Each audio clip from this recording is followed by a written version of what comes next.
Hey UpLifters! With application and MCAT season coming up, I figured it would be time for us to thoroughly cover the MCAT. If you're pre-med, you've probably been dreading the MCAT since the day you started college. So in this video, I'm going to comprehensively cover all of the basics of the MCAT as well as how to study for it.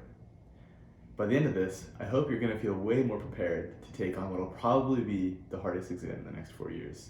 And stick around to the end for some extra tips from the UpLIFT team. Okay, so first off, what even is the MCAT? The MCAT stands for Medical College Admissions Test, and as the name suggests, it's an exam that nearly every medical school will require you to take as a prospective applicant. A good MCAT score is crucial to a strong application. It allows you to not only demonstrate an understanding of key scientific concepts as well as critical thinking skills, but also that you are disciplined and committed to pursuing a career in medicine.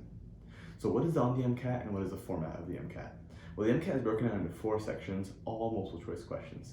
The first section is chemical and physical foundations of biological systems, often abbreviated ChemPhys, and this section will cover general chemistry, organic chemistry, and physics.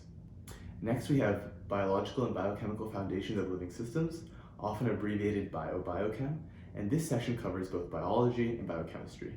Next, there's psychological and social and biological foundations of behavior, often abbreviated psych-soc, and this section covers psychology and sociology. Finally, there's critical analysis and reading skills, often abbreviated to CARS, and this section covers both reading comprehension and critical analysis of a wide range of disciplines. So for each of the 3 science sections, you're given 95 minutes to answer 59 questions. And then for the CARS section, you're given 90 minutes to answer 53 questions. And in each section, most of the questions will be associated with either a passage or some data that you have to interpret, or both. However, there are also what are called independent or discrete questions, and these questions directly test your knowledge of a topic without any passage for context or support. And on the AAMC's website, they have content outlines that go over all the topics in each section that can be tested, and I'll post a link to that in the description below. So how is the MCAT scored, and what is a good MCAT score? The MCAT is actually scored on a bell curve, with the lowest score being a 472 and the highest score being a 528. And the AAMC actually publishes the bell curve, and they've shown that the mean score is perfectly in the middle, around 500. So how do you determine if your score is good? Well, this really depends on what schools you're aiming for. Most schools have a median score somewhere between 502 at less competitive schools and a 520 at the most competitive schools. So if you're wondering what a good score is for you, then you should consider the median score of the schools you are considering applying to. Okay, now that we've covered all the basics, I'm going to talk about how to study for the MCAT. And I'm going to start with the timeline.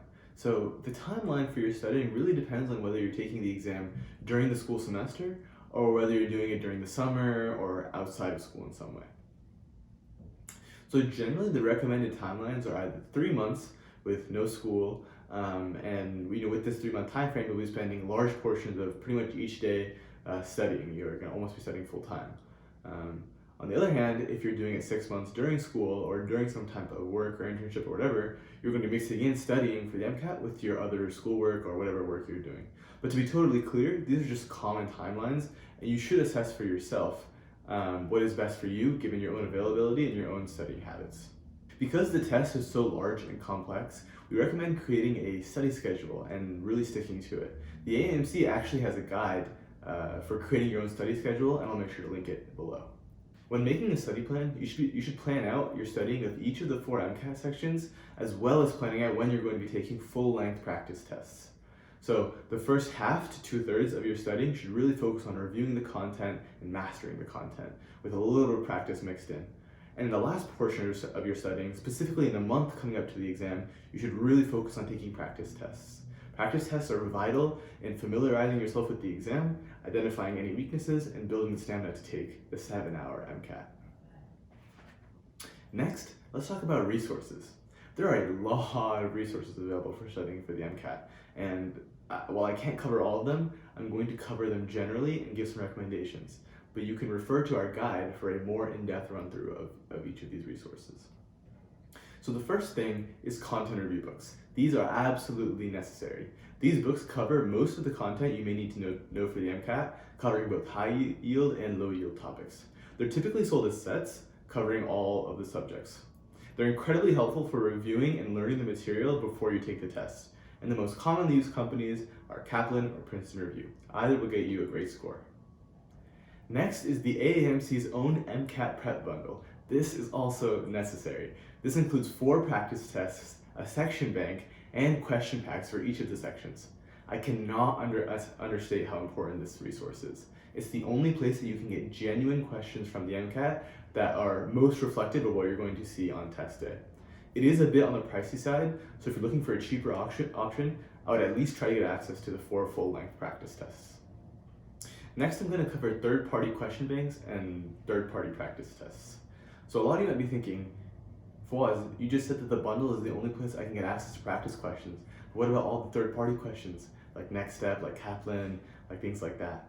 Well, those questions aren't bad for practice, but they don't accurately reflect what the AAMC questions are going to be like, especially not for the cars section. They're generally either too hard or too easy. So these are good, but not necessary. They can supplement your content review and help you identify weaknesses, but if you're looking to actually prepare for the MCAT, they won't really cut it. If you are looking for which ones are best, I would recommend UWorld for a huge bank of probably the most accurate third-party MCAT questions. Next, I'm going to cover review courses. These are absolutely not necessary. So these are the big courses that are offered by big companies like Kaplan and Princeton and things like that, and they say that if you take this company, you're guaranteed, to get above a 510, whatever. These courses aren't bad, and in fact, some of them are actually pretty good, but you can get the same score with and without them. And without them, you'll save a lot of money. If you're the type of person who can't focus and can't structure it on your own, and a course like this might help you, and you're okay with the chance of money, then go for it. But otherwise, nah. Lastly, I just want to mention a few amazing free resources. And these are ones that, in your studying, you absolutely should take a look at. Khan Academy and YouTube both have videos on every MCAT topic. So if you ever don't understand something from the content review book, or it's not covered properly, feel free to look it up on either of these resources and you'll find a great informative video that should break it down in a nice, digestible way. Another great resource is r/MCAT on Reddit. And there's some good and some bad advice here, but also a lot of great flashcard sets, great PDFs, and answers to almost every single question in the AAMC's MCAT prep bundle. Okay, so after all of that, I hope you're feeling a lot more knowledgeable and ready to tackle the MCAT. And now, as promised, here are some special tips from the team. My tip for studying for the MCAT is to treat every single practice test like it's the real thing. I found it was super helpful to reserve a room in the library, start my test right at 8, turn off my phone, ignore Instagram during the breaks, as tempting as it was, and also as a little treat yourself, pack a really nice lunch on the day of your test and make that the same thing every time. Good luck, you're gonna crush it. My tip for the MCAT is to divide your studying into 2 halves. So the first half is where you're focused on learning the content, so making flashcards, going through your study materials, and the second half is where you focus on quizzing yourself. So doing as many practice questions and practice tests as you can to revise the material that you learned in the first half. My tip for studying for the MCAT is to make sure that you don't neglect the cars section. Oftentimes people think it's just a reading test, so they don't study for it. My tip is to make sure that you pick a strategy that you want to use for the section early on by trying a couple different methods, and then practicing with that strategy throughout your MCAT studying process. This way you'll be ready for the exam come test day. Good luck studying. Don't feel like you need an expensive review class to do well on the exam. You can design a self-study schedule and do exceptionally well, and there are plenty of free resources online, like Khan Academy, which is really comprehensive for the psych section. My tip for the MCAT is to make sure that you give yourself enough time to study. There's a lot of material that is covered on the exam, and it can be overwhelming to try to learn everything all at once. Create a study schedule that is both focused and realistic, and find ways to hold yourself accountable, whether it's with friends or on your own. Studying is a marathon and not a sprint, so it's important to stick to a study schedule. If you work hard and keep at it, you can be 100% confident that your efforts will pay off come test day. Wishing you the best of luck.